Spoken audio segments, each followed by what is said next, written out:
Tu l'as déjà surpris quelqu'un en train de se parler à lui-même, ou peut-être que c'est toi parfois, en silence, dans ton quotidien. Et tu t'es peut-être demandé, est-ce normal? Pourquoi certaines personnes s'adressent à elles-mêmes comme si elles avaient un interlocuteur invisible? Et surtout, qu'est-ce que cela révèle sur notre esprit? La vérité, c'est que parler à soi-même n'est pas un signe de folie.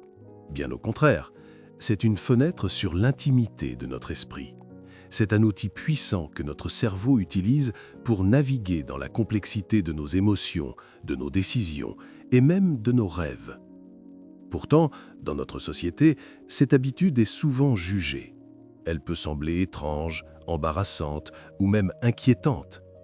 Mais que se passerait-il si je te disais que ceux qui se parlent à eux-mêmes sont souvent plus conscients, plus lucides et plus en paix avec eux-mêmes?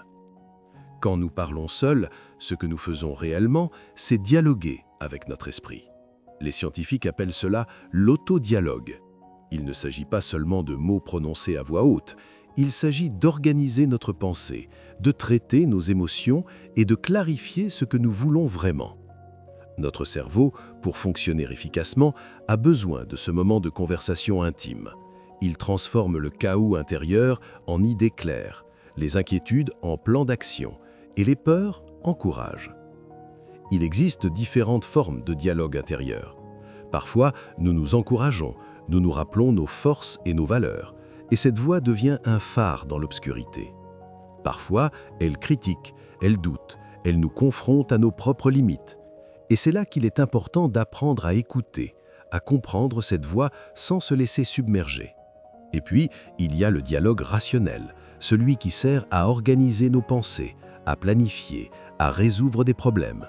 C'est comme tenir une réunion silencieuse avec soi-même, mais d'une manière qui construit notre clarté mentale et notre confiance. Les personnes qui se parlent souvent ont un avantage invisible. Elles sont plus conscientes de leurs émotions, plus attentives à ce qu'elles ressentent et pensent. Elles sont capables de ralentir, de réfléchir avant d'agir et de comprendre les nuances de leurs réactions.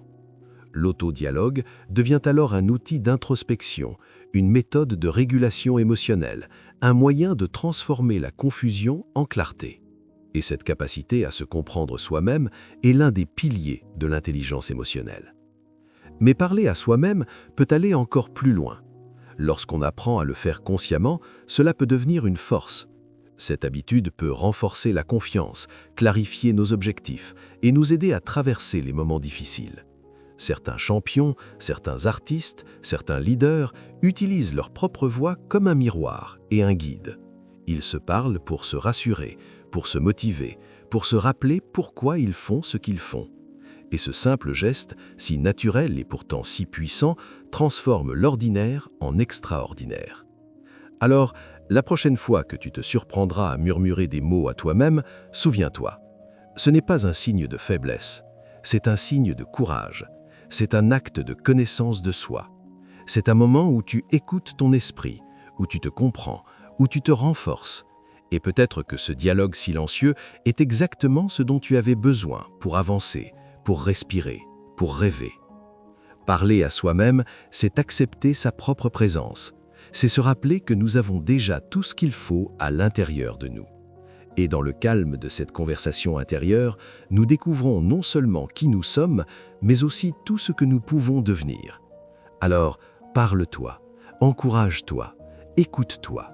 Parce qu'en fin de compte, la voix la plus importante que tu entendras jamais, c'est celle qui vient de toi.